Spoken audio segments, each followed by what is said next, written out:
और चलिए कुछ अन्य उत्तर प्रदेश की खबरों पर नजर डालते हैं। उत्तर प्रदेश कृषि विज्ञान कांग्रेस 2026 के शुभारंभ पर सीएम योगी ने खेती में हो रहे बदलाव और भविष्य की चुनौतियों पर विचार साझा किए।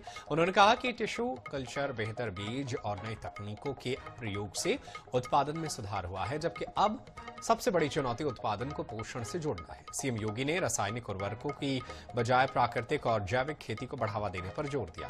उन्होंने लैब टू लैंड की बजाय लैब इन लैंड की अवधारणा अपनाने की बात कही, ताकि खेती प्रयोगशाला बन सके। उन्होंने बताया कि प्रदेश की अधिकांश चीनी मिलें 6-7 दिन में गन्ना भुगतान कर रही हैं। इसके अलावा सीएम योगी ने गांवों को आत्मनिर्भर बनाने और कृषि आधारित उद्यमिता को मजबूत करने की आवश्यकता पर भी बल दिया।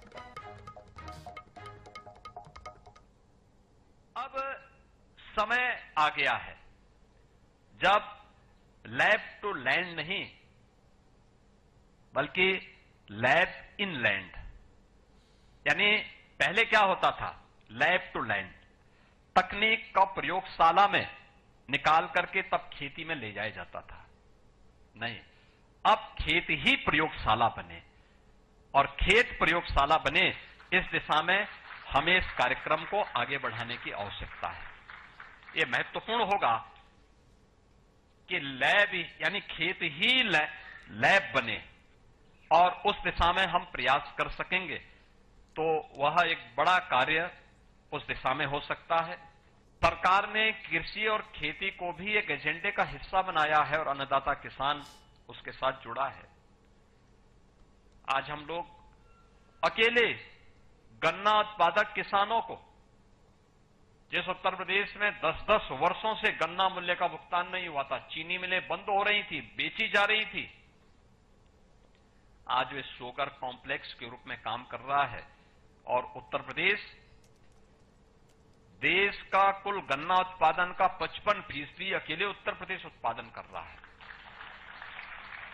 इथेनॉल उत्पादन 41 करोड़ लीटर से बढ़कर के लगभग 2.25 लाख करोड़ तक पहुंच चुका है। इतना 2.25 लाख करोड़ तक ये पहुंच चुका है, यानी लगातार इसमें वृद्धि हो रही है और ये देश में नंबर 1 पर है।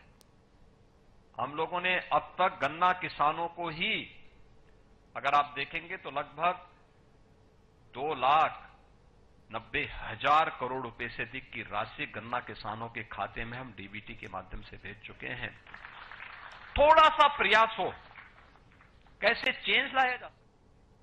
सीएम योगी ने Chitrakoot defence industrial corridor node में भारत इलेक्ट्रॉनिक्स लिमिटेड के अध्यक्ष को 75 हेक्टेयर भूमि का आवंटन पत्र सौंपा।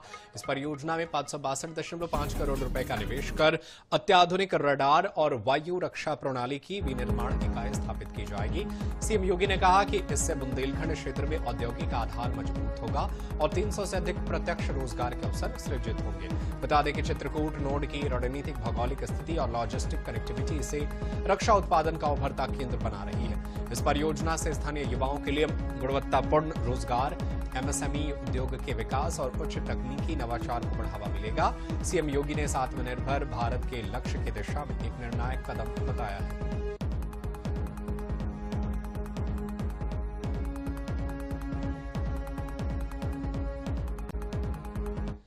सीएम योगी ने असमय वर्षा, ओलावृष्टि और आगजनी से रबी फसलों को हुए नुकसान पर गहरी संवेदना व्यक्त की। साथ ही अधिकारियों को त्वरित, पारदर्शी और संवेदनशील राहत कार्य सुनिश्चित करने के निर्देश दिए।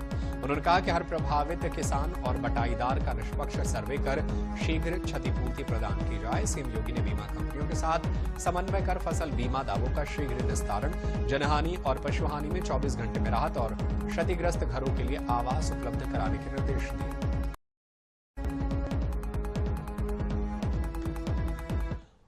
और फिलहाल मेरे साथ बुलेटिन में इतना ही। खबरें जारी है, आप देखते रहिए INS 24/7। धन्यवाद।